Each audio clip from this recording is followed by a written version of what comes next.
पीना क्या और जब गुरु नाम नहीं तो जीना क्या। ऐसे जीवन पर धिक्कार है जहां आपके गुरु ही ना हो। बिना गुरु के जीवन व्यर्थ है कि गुरुविन माला फेरते गुरुविन देते दान, गुरुविन दान हराम है जा पूछो वेद पुराण।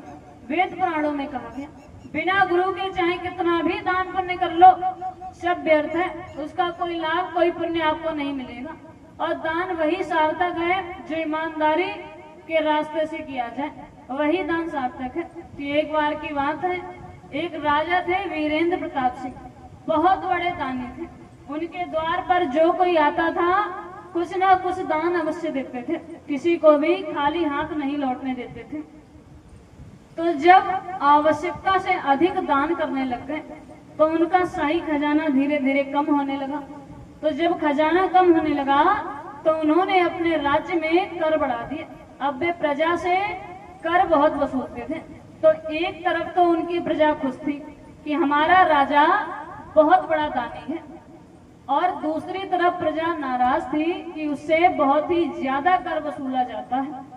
तो धीरे धीरे जब राजा बहुत ज्यादा दान करने लगा तो उसका शाही खजाना बहुत कम हो गया।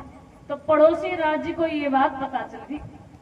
तो पड़ोस के राजा ने मौके का फायदा उठाकर राजा के राज्य पर आक्रमण कर दिया। जब आक्रमण कर दिया तो राजा के राज्य को जीत लिया। तो राजा के राज्य को जब जीत लिया तो राजा अपनी रानी के साथ वहां से जान बचाते हुए भागा। अब दोनों लोग भागते हुए जंगल में पहुंच गए। खाली पेट दोनों लोग चले जा रहे हैं, खाने पीने को कुछ भी नहीं। तो वहीं रास्ते में कुछ लकड़ी का काम चल रहा था। तो राजा ने जाकर वहां पर थोड़ी सी मजदूरी की। उस मजदूरी के बदले राजा को उतनी ही धनराशि मिली जिससे कि वह केवल 4 रोटियों का आटा ही खरीद सकता था। तो उसके बाद राजा ने जाकर के आटा खरीदा। तो फिर वहीं जंगल में उसकी रानी रोटियां बनाने बैठी। तो जब रोटियां बनाने बैठी तो 4 रोटियां बनाई। जैसे ही 2 रोटी राजा के आगे रखी वैसे ही वहां पर एक याचक आ गया और राजा से कहने लगा कि मैं 2 दिनों से बहुत भूखा हूँ, मुझे खाने के लिए कुछ भी नहीं मिला।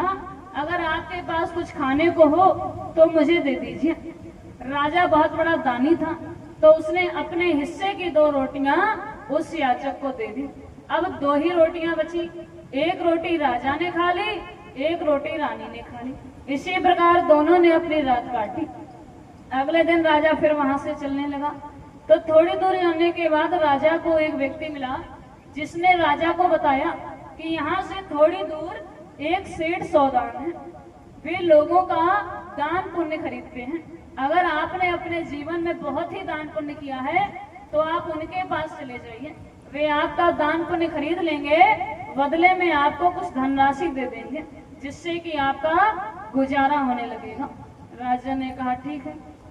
अब राजा उस सेठ के पास पहुंचा तो जाकर के उससे कहने लगा कि मैं अपना दान पुण्य आपको देने आया हूँ, बदले में आप मुझे थोड़ी सी धनराशि दे देना जिससे कि मेरा गुजारा होने लगे।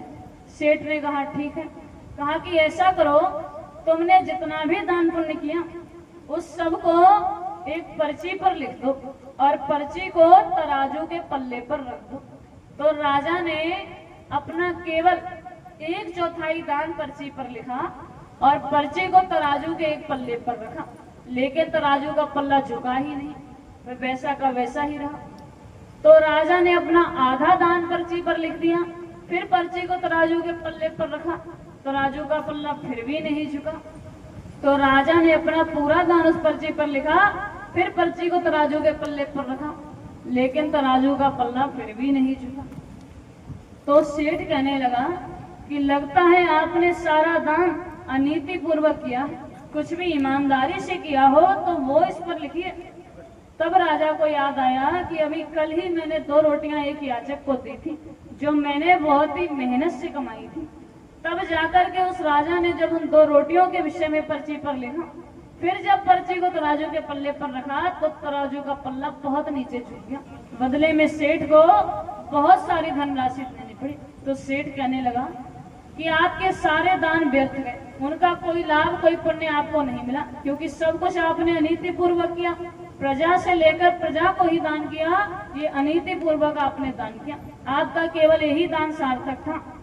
तभी कहा गया कि दान वही सार्थक है जो नीति और ईमानदारी के तरीके से किया जाए। इधर उधर से लाकर चाहे कितना भी दान पुण्य कर लो, उसका कोई लाभ कोई पुण्य आपको नहीं मिलेगा। और बिना गुरु के भी दान व्यर्थ है।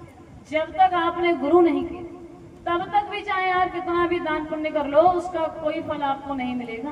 कि राजा कर्ण थे जिन्होंने अपने जीवन में बहुत सारा सोना दान किया था, उन्होंने कभी गुरु नहीं किए थे, लेकिन बहुत सारा सोना अपने जीवन में उन्होंने दान किया। तो जब उनकी मृत्यु हुई, जब धर्मराज उनको लेकर के गए, तो उनके सामने सोने का ढेर लगा दिया गया। तो वे कहने लगे कि अब मैं सोने का क्या करूंगा। तो धर्मराज कहने लगे आपने अपने जीवन में सोना ही दान किया है, तो यही आपको मिला है, अब चाहे इसका आप जो करें। तो राजा कर्ण कहने लगे कि मुझे कोई बताने वाला था ही नहीं कि सोना दान नहीं करना था। तो उन्होंने बहुत ज्यादा दान किया था, दानवीर थे। तो धर्मराज ने उनको थोड़े दिनों की मोहलत देकर धरती पर दोबारा भेजा। तो जब वो दोबारा आए 16 दिनों के लिए, तो आने के बाद यहाँ पर उन्होंने फिर लगातार भंडारे की, अन्न का दान किया 16 दिनों तक। वही 16 दिन हमारे यहाँ कनागत के रूप में मनाए जाते हैं। उन 16 दिनों में आकर के उन्होंने बहुत सारा अन्न दान किया और गुरु बना, सबसे पहले गुरु बनाए, फिर उनकी शरण में जाकर अन्न दान किया, तब जाकर के उनका दान सफल हुआ। तो कहा गया कि गुरुबिन माला फेरते गुरुबिन देते दान, गुरुबिन दान हराम है, जा पूछो वेद पुराण। वेद पुराणों में कहा गया कि बिना गुरु के चाहे कितना भी दान पुण्य कर लो, सब व्यर्थ है, उसका कोई लाभ कोई पुण्य आपको नहीं मिलेगा। गुरु का स्थान इस संसार में सबसे बढ़कर बताया गया कि गुरु कोई लाल पीला कपड़ा नहीं, जटाजूट नहीं, पढ़ाई लिखाई नहीं, ढोल मजीरा नहीं। गुरु तो वह शक्ति है जो आपकी जीवात्मा को परमात्मा से मिला सकते हैं। बिना गुरु के इस भव सागर से कोई भी पार नहीं हो सका, चाहे कोई ब्रह्मा विष्णु महेश के समान सामर्थ्यवान क्यों ना हो जाए। गोस्वामी जी ने श्री रामचरितमानस में कहा कि गुरु बिन भव निधि तरे न कोई, और जो विरंच शंकर सम होई। कि बिना गुरु के इस भव सागर से कोई भी पार नहीं हो सकता, चाहे कोई ब्रह्मा विष्णु महेश के समान सामर्थ्यवान क्यों ना हो जाए, लेकिन फिर भी बिना गुरु के इस भव सागर से पार नहीं हो सकता। कि राम कृष्ण से बड़े तिन्हु तो गुरु कीन, और 3 लोक के नायिका गुरु आगे आगे। गुरु के आगे सबको झुकना पड़ा, बिना गुरु के कोई भी इस भव सागर से पार नहीं हो पाया। तो जीवन में 7 प्रकार के गुरु बताए गए कि प्रथम गुरु है माता पिता, जो है रक्त बीज के दाता। पहले गुरु है माता पिता जिन्होंने आपको जन्म दिया, वो आपके पहले गुरु हैं। पहला गुरु मिल गया, लेकिन फिर भी यह जीवात्मा इस भव सागर से पार नहीं हो सकती। कि कहा जाता है कि मेरी पहली भंवरिया रे तहु बेटी बापे की रही। पहली भावर पड़ गई, उसके बाद भी बेटी अपने पिता की है, पति की नहीं हो जाती। उसी प्रकार ये स्त्री रूपी जीवात्मा अपने पति रूपी परमात्मा से तब तक नहीं मिल सकती जब तक इसे 7वां गुरु नहीं मिल जाता। फिर दूसरा गुरु है वह दाई, जो गर्भपात की मैल धुलाई। दूसरी गुरु है वो दाई। तो दूसरा गुरु मिल गया, उसके बाद में ये जीवात्मा यहाँ से पार नहीं हो सकती कि मेरी दूजी भंवरिया रे तहु बेटी बापे की रही। दूसरी भावर पड़ गई, उसके बाद में बेटी अपने पिता की है। उसी प्रकार ये स्त्री रूपी जीवात्मा अपने पति रूपी परमात्मा से नहीं मिल सकती। उसके बाद तीसरा गुरु नाम जो धारा, जिससे ये संसार पुकारा। तीसरा गुरु जिसने आपका नाम रखा, जिसने इस संसार ने आपको जाना है, तो तीसरा गुरु मिल गया। उसके बाद भी ये जीवात्मा उस परमात्मा से नहीं मिल सकती, उस परमात्मा से नहीं मिल सकती कि मेरी तीसरी भंवरिया रे तहु बेटी बापे की रही। तीसरी भंवर पड़ गई, ये स्त्री रूपी जीवात्मा अपने पति रूपी परमात्मा से नहीं मिल सकती। उसके बाद चौथा गुरु जो शिक्षा देना, जिससे जग संसारी मार्ग चीना। चौथा गुरु जिसने आपको शिक्षा दी, आपके विद्यालय की शिक्षा, जिससे आपने संसार के बारे में जाना, कैसे यहाँ पर जीवन यापन करना है, किस प्रकार यहाँ रहना है। तो चौथा गुरु मिल गया। उसके बाद भी ये स्त्री रूपी जीवात्मा अपने पति रूपी परमात्मा से नहीं मिल सकते।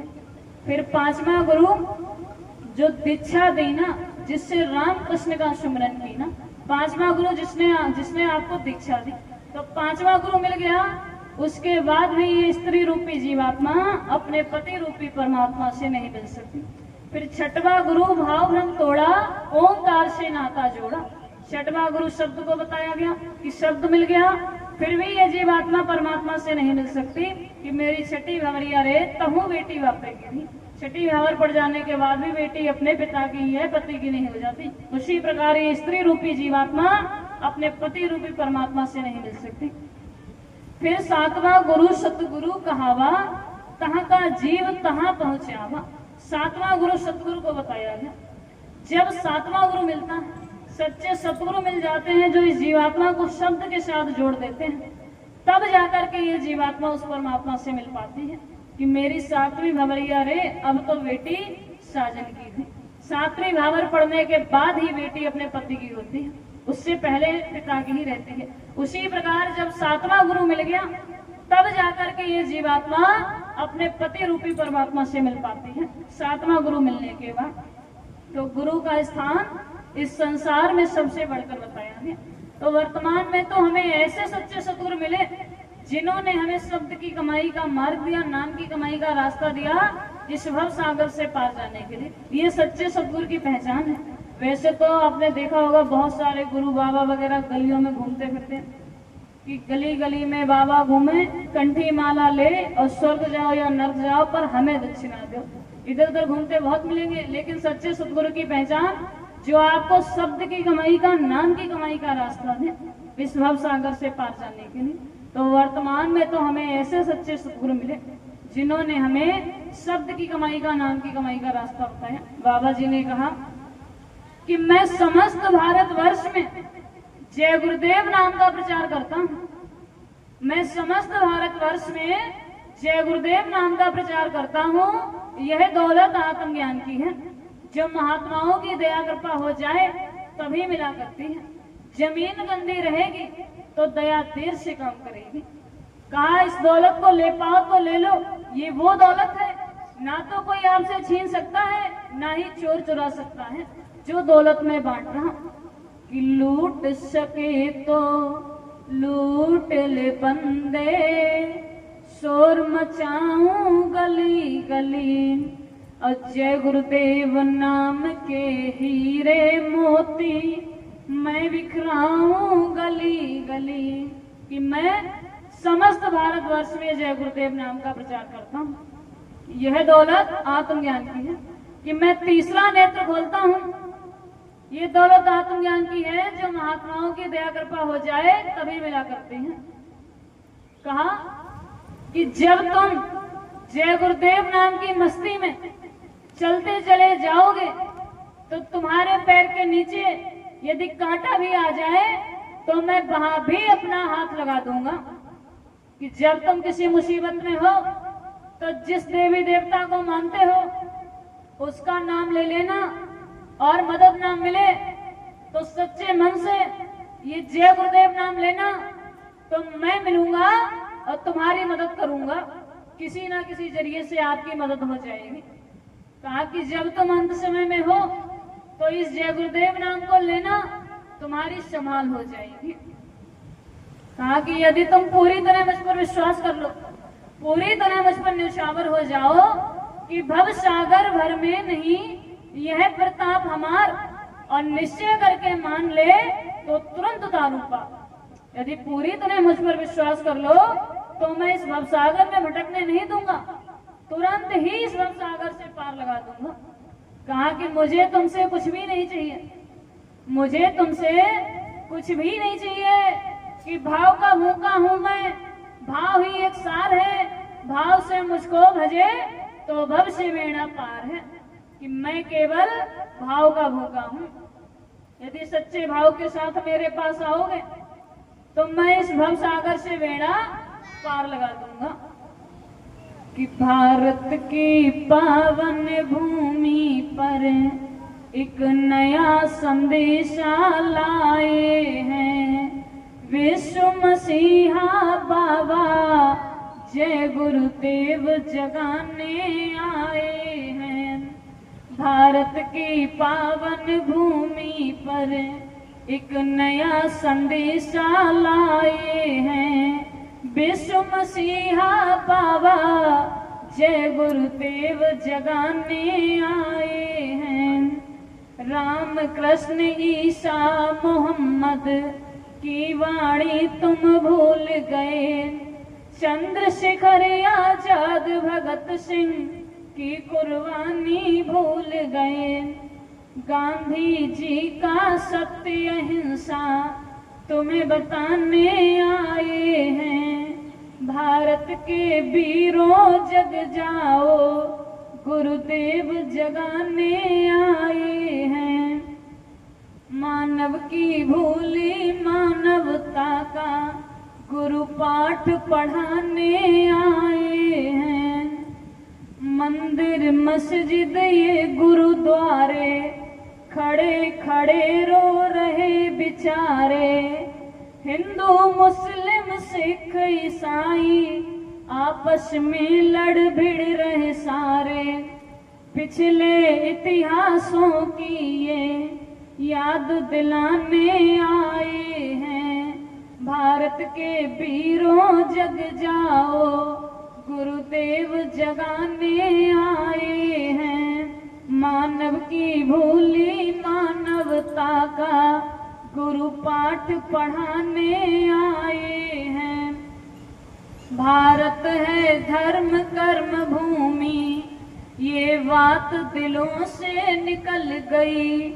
भारत है धर्म कर्म भूमि ये बात दिलों से निकल गई।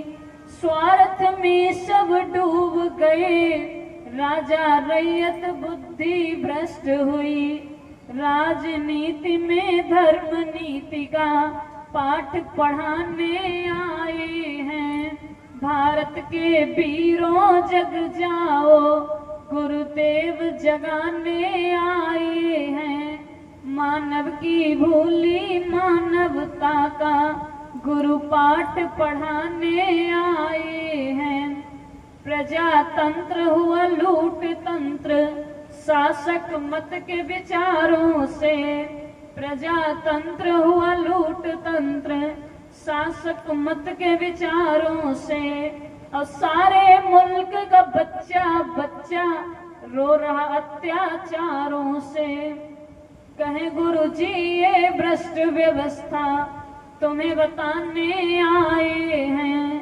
भारत के वीरों जग जाओ गुरुदेव जगाने आए हैं। मानव की भूली मानवता का गुरु पाठ पढ़ाने आए हैं। हिंदू मुस्लिम सिख ईसाई आपस में है भाई भाई। सब में रूह खुदा की है मतभेद मिटाने आए हैं। भारत के वीरों जग जाओ गुरुदेव जगाने आए हैं। मानव की भूली मानवता का गुरु पाठ पढ़ाने आए हैं। जय गुरुदेव। ये हमारा सौभाग्य है कि वर्तमान में ऐसे सच्चे सद्गुरु हमें मिले जिन्होंने हमें शब्द की कमाई का नाम की कमाई का रास्ता बताया। इस भव सागर से पार जाने के लिए हमारे अस्तित्व के विषय में बताया। जो ये जीवात्माएं इस काल के बनाए हुए लोक में आकर पूरी तरह फंस गई। यहीं पर आकर के सर्व सुख की खोज करने लग गई। यहीं पर जन्म ले रही, यहीं पर बार बार मर रही, यहाँ से मुक्त नहीं हो पा रही। यहीं पर सर्व सुख की खोज कर रही। लेकिन वास्तविकता क्या है कि जब ये देश ही आपका अपना नहीं है तो यहाँ पर आपको सुख कैसे मिल सकता है। सुख तो वही मिलेगा जहाँ आपका अपना देश हो, अपना घर हो। यहाँ तो प्रारंभ से लेकर अंत तक अर्थात बचपन से लेकर बुढ़ापे तक यहाँ पर आपको सुख की प्राप्ति नहीं हो सकती। कि आस आड़ ले जीव भुलाया और घर को भूल अति दुख पाया।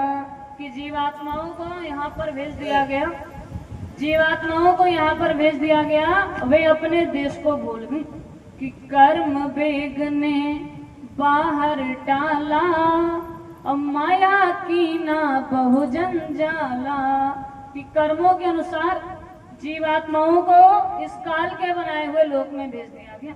और जब कहीं आपने थोड़े बहुत अच्छे कर्म किए, जिसके फलस्वरूप जब मनुष्य की योनि मिल जाए, तो उसमें भी प्रारंभ से लेकर अंत तक, अर्थात बचपन से लेकर बुढ़ापे तक यहाँ पर आपको सुख की प्राप्ति नहीं हो सकती। कि बालपना अति दुख पावे, वेदन भारी नित्य सतावे। जब बचपन का समय होता है, जब बच्चा पैदा होता है, तो उस समय उसे अत्यंत पीड़ा का अनुभव होता है। गोस्वामी जी ने कहा कि जन्मत मरत दुसरे दुख होई, जन्म लेते समय और मृत्यु के समय व्यक्ति को अत्यंत पीड़ा का अनुभव होता है। उसके बाद भी जब बच्चा छोटा होता है, उसे अनेकों प्रकार की समस्याएं होती रहती हैं, वह अपनी पीड़ा किसी को भी नहीं बता पाता। कि मुख बोले ना सैन चलावे, अपना दुख काहू न बतावे। कि ना तो बच्चा मुंह से बोल सकता है, ना ही इशारा करके आपको समझा सकता है। उसे किसी प्रकार की कोई पीड़ा हो रही, वह अपनी पीड़ा किसी को भी नहीं बता पाता। कि मुख बोले ना सैन चलावे, अपना दुख काहू न बतावे। और दुख में रोबे अति चिल्लावे, माता पिता बुद्धि काम न आवे। उस समय बच्चा दुख में रोता रहता है, चिल्लाता रहता है, लेकिन माता पिता उसकी वास्तविक पीड़ा को नहीं समझ पाते। जब तक कि वह खुद बोलकर नहीं बताएगा, आप उसकी वास्तविक पीड़ा को नहीं समझ पाओगे। तो बच्चा दुख में रोता रहता है, चिल्लाता रहता है, लेकिन कोई भी उसकी वास्तविक पीड़ा को नहीं समझ पाता। कि दुख कुछ है औसद कछु करी हैं, उलट पलट संतापे दे हैं। बच्चे को समस्या कोई और है, वह किसी समस्या से रो रहा, लेकिन हम अपनी समझ से उसे किसी और चीज की दवाई दे रहे हैं। मान लो अगर बच्चे के सर में दर्द हो रहा हो और वह सिर दर्द से रो रहा हो, लेकिन हम अपनी समझ से उसे पेट दर्द की दवाई दे रहे हैं। उसकी वास्तविक पीड़ा को तो कोई नहीं समझ पाता, ना तो माता पिता ना ही डॉक्टर, जब तक वह खुद बोलकर नहीं बताएगा। तो इस प्रकार ये बचपन का सारा समय दुख में ही निकल जाता। कि बालपना अति दुख में बीता, भई किशोर खेल मत लीता। बचपन का समय दुख में निकल गया। जब थोड़े से बड़े हुए, 5-6 वर्ष की जब आयु हुई, तो वह सारा समय बच्चा खेल कर निकाल देता है। कि माता पिता चाहे पढ़वाना, और यह रहे निष्दिन खेल दीवाना। उस समय माता पिता ये चाहते हैं कि बच्चा पढ़ लिख जाए, उसकी पढ़ने लिखने की उम्र है। माता पिता चाहते हैं कि बच्चा पढ़ लिख जाए, लेकिन उस समय उसका मन प्रतिदिन खेल में ही लगा रहता है। कि मार पीट पितु मात घनेरी, यह भी दुख की भारी डेरी। मार पीट कर माता पिता उस समय बच्चे को जबरदस्ती पढ़ाते हैं, तो ये सारा समय भी बच्चे के लिए दुख में ही निकल जाता, सुख नहीं मिलता। कि यह भी दिन दुख गफलत बीते, सुख न पाया रहे अब रीते। ये सारा समय भी दुखों में निकल गया, सुख नहीं मिला। फिर जब और बड़े हुए, जवानी का समय आया, कि तरुण अवस्था आवन लागी, मन तरंग अब छिन छिन जागी। जब और बड़े हुए, जवानी का समय आया, तो उस समय मन तरंगों में जाने लगा। कि चाह उठी तब करी सगाई, ब्याह हुआ घर नारी आई। उस समय व्यक्ति का विवाह हो गया, घर में स्त्री आ गई। कि नारी देख मन अति हर्षाना, अब बेड़ी भारी सो नहीं जाना। स्त्री को देखकर मन बहुत हर्षित हो गया, प्रफुल्लित हो गया, लेकिन जो भारी पेड़ियां पड़ जाती हैं, उस समय कोई उसके विषय में विचार नहीं करता। कि माता पिता का हक सब भूले, और दिन और रात नारी संग झूले। उस समय व्यक्ति अपने माता पिता के द्वारा किए हुए उपकारों को भूलने लगता है। कि खटत चली लगन पितु माता, नारी पुत्र संग मन अतिराता। उस समय माता पिता के साथ लगाव घटने लगता है और फिर स्त्री पुत्र के साथ धीरे धीरे बढ़ने लगता है। इस प्रकार ये सारा समय व्यर्थ नहीं जा रहा। फिर फिकर पड़ा उद्यम का जब ही, दर दर भर में दुख अतिशय। फिर जब चिंता फिक्र हुई, जब जिम्मेदारियां आ गई, जब घर को चलाना है, तो उस समय व्यक्ति की दशा किस प्रकार की हो जाती है कि स्वान समान करी गति अपनी, और धन का सुमिरन धन की जपनी। उस समय व्यक्ति की दशा कुत्ते के समान हो जाती है कि कहीं से किसी प्रकार धन की प्राप्ति हो जाए, इधर से मिले या उधर से मिले। इस प्रकार ये सारा समय दुखों में ही निकल जाता, सुख नहीं मिलता। कि यह भी बीते दुख में सब दिन, और वृद्ध अवस्था आई छिन छिन। ये सारा समय भी दुखों में निकल गया, धीरे धीरे बुढ़ापा आ गया। इस प्रकार बचपन से लेकर बुढ़ापे तक, जब जवानी में भगवान की भक्ति नहीं कर पाए, जवानी में जब नाम की कमाई नहीं कर पाए, तो फिर बुढ़ापे में क्या ही कर पाओगे। तो इस प्रकार बचपन से लेकर बुढ़ापे तक आपको यहाँ पर सुख की प्राप्ति नहीं हो सकती। ये काल का बनाया हुआ देश है। हम जीवात्माएं यहाँ पर आकर के फंस गए।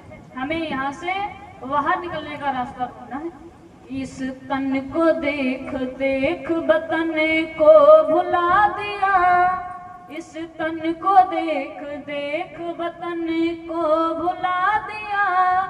माया की मोहधार में आत्म सुला दिया।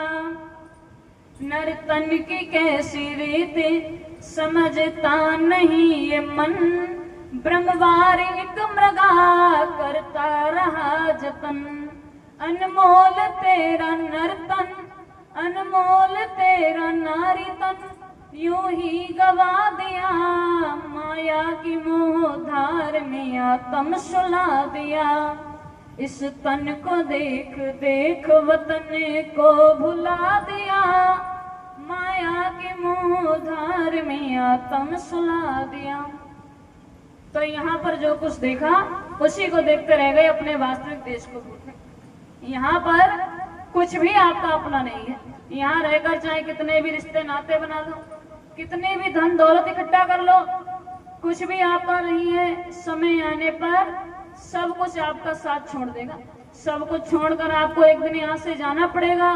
कुछ भी आपके काम नहीं आएगा।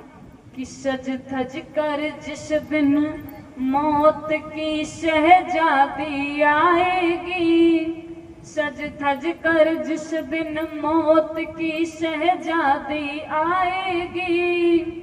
ना सोना काम आएगा, ना चांदी आएगी।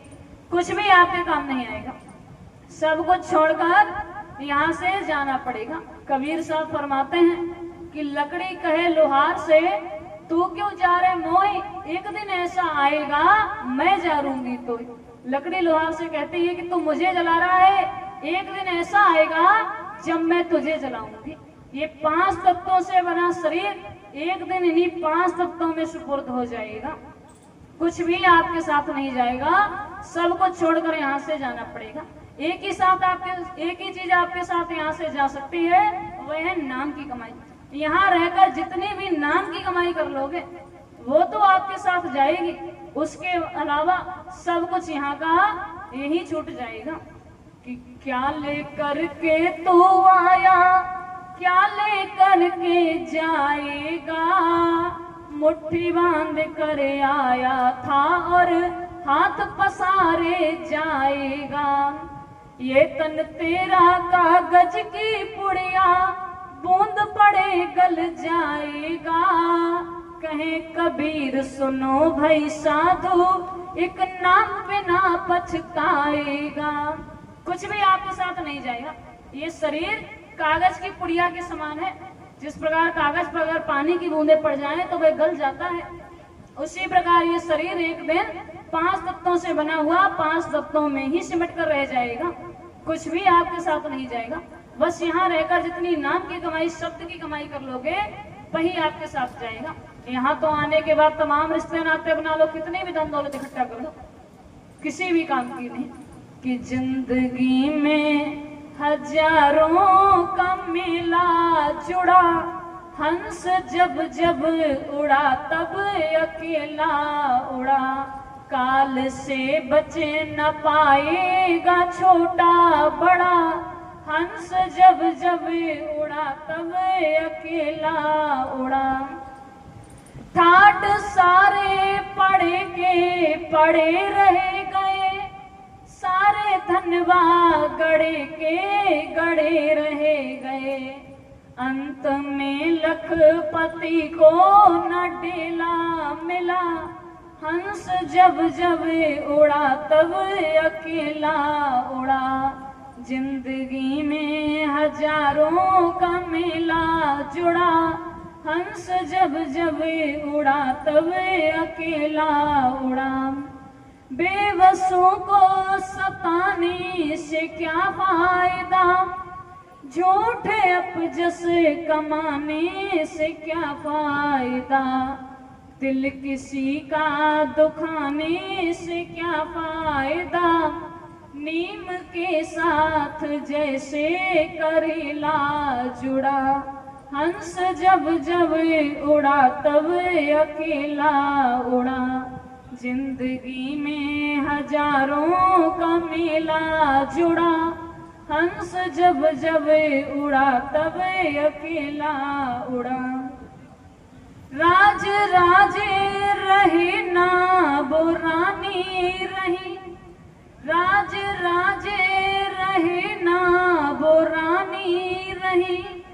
ना बुढ़ापा रहा ना जवानी रही, ये तो कहने को केवल कहानी रही। 4 दिन का जगत में झमेला रहा, हंस जब जब उड़ा तब अकेला उड़ा। जिंदगी में हजारों का मेला जुड़ा, हंस जब जब उड़ा तब अकेला उड़ा।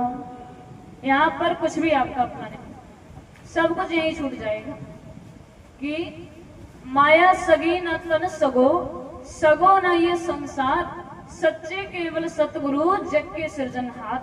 ना माया आपकी अपनी है, ना ये शरीर आपका अपना है। समय आने पर यह शरीर आपका साथ छोड़ देगा। कबीर साहब फरमाते हैं कि माटी कहे कुमार से, तू क्यों रूंदे मोही, एक दिन ऐसा आएगा मैं रूंदूंगी तो। मिट्टी कुमार से कहती है तू मुझे इस समय रूंद रहा, एक दिन ऐसा आएगा जब मैं तुझे अपने अंदर समेट लूंगी। ये 5 तत्वों से बना शरीर इन्हीं 5 तत्वों के सुपुर्द हो जाएगा, कुछ भी नहीं जाएगा जितनी नाम की कमाई करूं। ये मनुष्य शरीर हमें मिला ही इसलिए कि इसमें रहकर हम जितनी भी नाम की कमाई कर लें वही हमारे काम आएगी। कि एक बार की बात है, किसी नदी के किनारे एक नगर आबाद था। उस नगर का ऐसा कानून था कि 1 वर्ष के बाद वहां पर राजा बदल दिया जाता था। जो भी राजा गद्दी पर बैठता था उसका शासनकाल मात्र 1 वर्ष का होता था। तो एक बार जब एक राजा गद्दी पर बैठा तो प्रारंभ से उसे ही चिंता होने लगी। वहां का कानून था 1 साल बाद राजा को गद्दी से उतार दिया जाएगा और नदी के दूसरी तरफ छोड़ दिया जाएगा।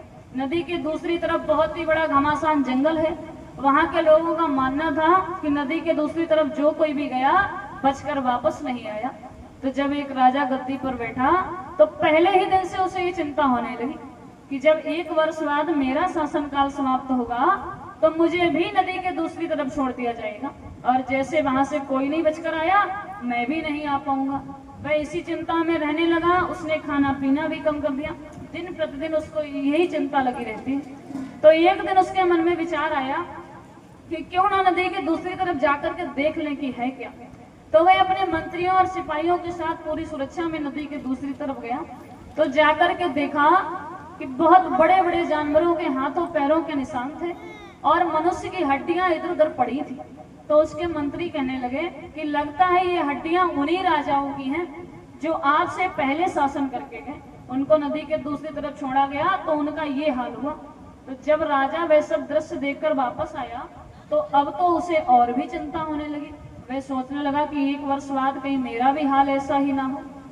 तो इसी चिंता में अब और भी रहने लगा। फिर अचानक से एक दिन विचार आया कि क्यों ना नदी के दूसरी तरफ का जंगल काट दिया जाए, जंगल को काट दिया जाए और वहां पर एक सुंदर से महल का निर्माण किया जाए। तो राजा ने अपने मंत्रियों और सिपाहियों को आदेश दिया कि नदी के दूसरी तरफ का जंगल काटा जाए। जंगल कटने लगा, जंगल कटने लगा और कहा कि वहां पर एक बहुत ही सुंदर से महल का निर्माण किया जाए।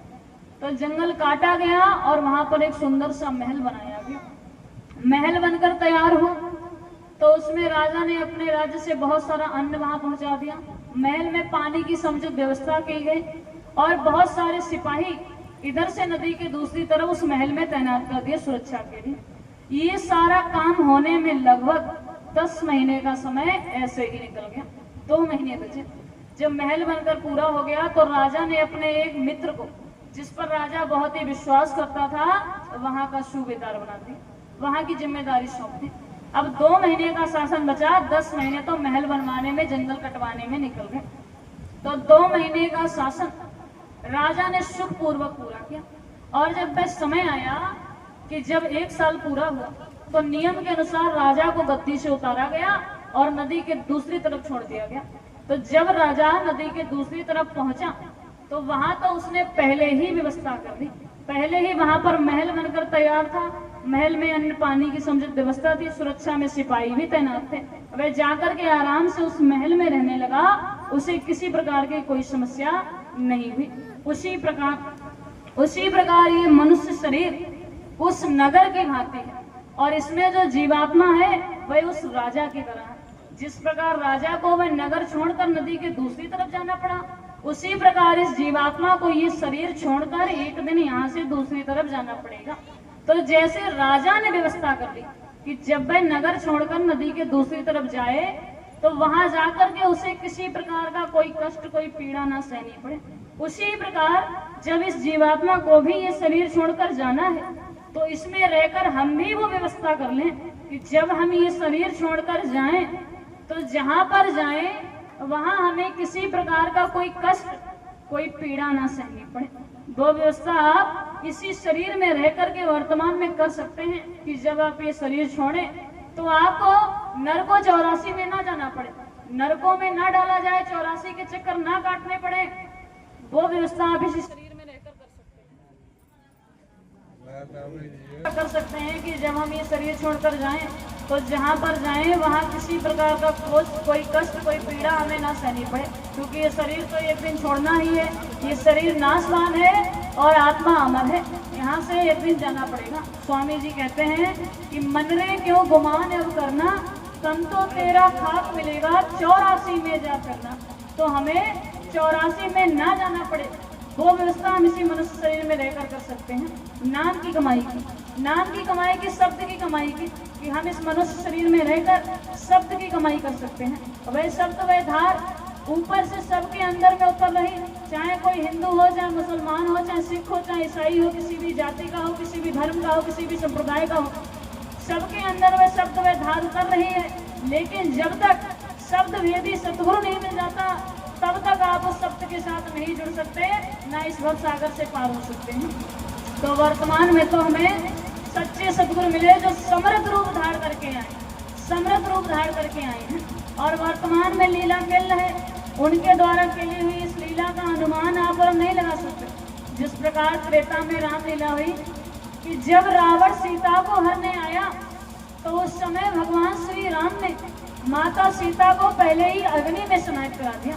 उन्होंने कहा कि सुनहु प्रिया व्रत रुचिर सुशीला, मैं अब कछु करी हूँ नर लीला, और तुम अग्नि में करहु निवासा, जऊं लगी करहु निशाचर नासा।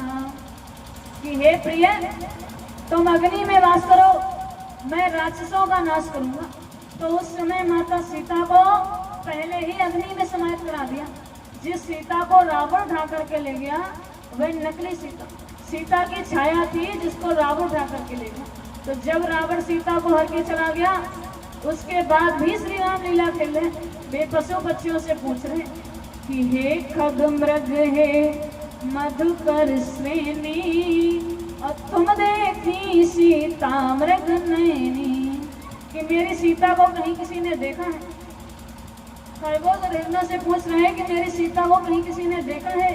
इस प्रकार की लीला त्रेता में भगवान राम खेल रहे, और उनके द्वारा खेली हुई इस लीला को उनके साथ रहने वाले उनके भाई लक्ष्मण, जिन्हें शेषनाग का अवतार कहा जाता है, अवतारी शक्ति होने के बावजूद भी लक्ष्मण नहीं जान पाए। गोस्वामी जी ने श्री रामचरितमानस में कहा कि लक्ष्मण हूँ यह मर्म नहीं जाना, और जो कछु चरित रचा भगवाना, कि लक्ष्मण भी उस रचना को नहीं जान पाए जो उस समय भगवान राम ने की, अवतारी शक्ति होने के बावजूद। तो आप और हम तो कुछ प्राणी हैं। वर्तमान में जो लीला बाबा जी खेल रहे हैं उसका अनुमान किस प्रकार लगा सकते हैं? कुछ नहीं कर सकते, केवल समय का इंतजार कर सकते हैं। इसी प्रकार द्वापर में कृष्ण लीला हुई कि जब श्री कृष्ण का जन्म हुआ तो उनके माता पिता जेल की काल कोठरी में बंद थे। उनके हाथों पैरों में बेड़ियां पड़ी हुई थी, द्वार पर ताला लगाकर बाहर पहरेदार खड़े थे। लेकिन जब श्री कृष्ण का जन्म हुआ मानो समय ही रुक गया हो, किसी को कुछ पता नहीं चला। पहरेदार सो गए, द्वार पर लगा हुआ ताला अपने आप खुल गया, हाथों पैरों में पड़ी हुई बेड़ियां अपने आप खुल गई, और श्री कृष्ण के पिता उनको टोकरी में रखकर यमुना नदी को पार करते हुए नंद बाबा के यहाँ छोड़ आए। उनके घर में जन्मी बच्ची को उठा करके ले आए।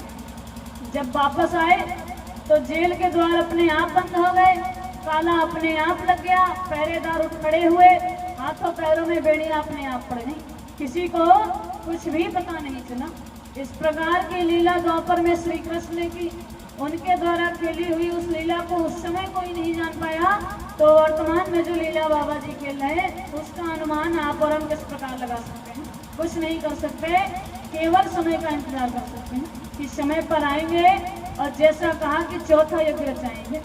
किया रहा शासक महाबली, नभ के तारों तुम झुक जाओ, सूरज चंदा थाल सजाकर स्वागत में उनके लग जाओ, बिजली क्रोधी प्रगटेगी आएगी उनकी छाती पर, दर्शन को जनता उमड़ेगी जैसे परवाने बाती पर। त्रेता युग के पुरुषोत्तम राम का याद तभी आ जाएगा, द्वापर वाला कृष्ण कन्हैया सारे जग में छा जाएगा। ऐसा दुवेश अनुपम उनका रूप मनोहारी होगा, दुष्ट समाज और गुरु द्रोहियों पर वह महाकाल भारी होगा।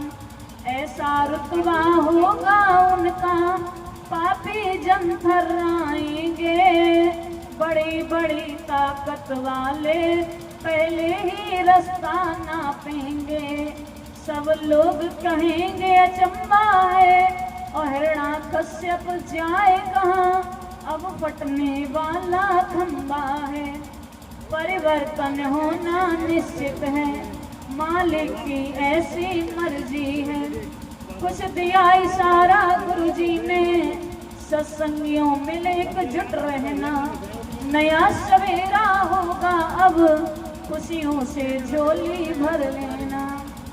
कहीं नहीं गए, आकर हमारे बीच में ही मौजूद है और समय आने पर सबके सामने आएंगे। जिस प्रकार जब बच्चा रोता है तो माता पिता को आना ही पड़ता है, उसी प्रकार यदि आप एकांत में बैठकर रोएं, आपके अंदर तड़प हो आस लगाएं, तो उनका दर्शन दीदार भी आपको अवश्य मिलेगा। कहीं नहीं गए, आपके और हमारे बीच में ही मौजूद है। एकांत में बैठकर प्रार्थना करें कि नैनों में तू मेरे, वैनों में तू मेरे, चैनों में सतगुरु समा जाओ। कि जब आप बोले तो आपका दीदार हो, मुंह से बोले तो जय गुरुदेव नाम प्रभु का।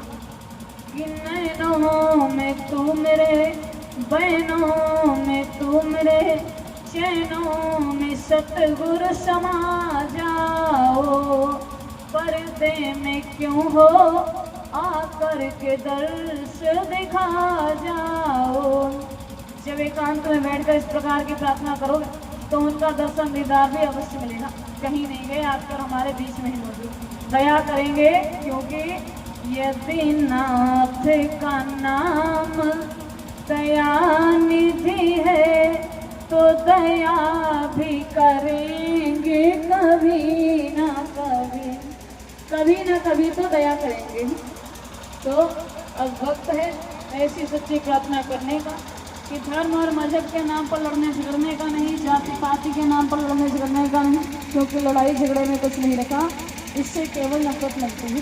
नफरत की ऐसी ज्वाला जलती है जिससे तमाम घर बिगड़ जाते हैं, परिवार बिगड़ जाता है, देश बिगड़ जाता है, समाज बिगड़ जाता है। हर कोई व्यक्ति इस प्रकार की चाह चाहता है जहाँ उसे शांति मिले, सुकून मिले, और ये सब आपको वहीं मिलेगा जहाँ शांति के संदेश होते हैं, मालिक के संदेश होते हैं। तो बस यही प्रार्थना करें इस संसार से मोह माया त्याग कर कि अब प्रभु कृपा करहु यही भांति, चैनल नदवई और सबका जी भजन 4 जुलाई 2025 का दिन गांव सेंदली तहसील भुसावल जिला भरतपुर राजस्थान से नीसू गुर्जर द्वारा यह गुरुवार सुना गया। जय गुरुदेव। जी विधिनाथ होई हित मोरा, करहु सुबेगी दास मैं तोरा। ये प्रभु जिस प्रकार मेरा कल्याण हो सके उसी प्रकार का उपाय मुझे बताइए, मैं आपका दास हूँ।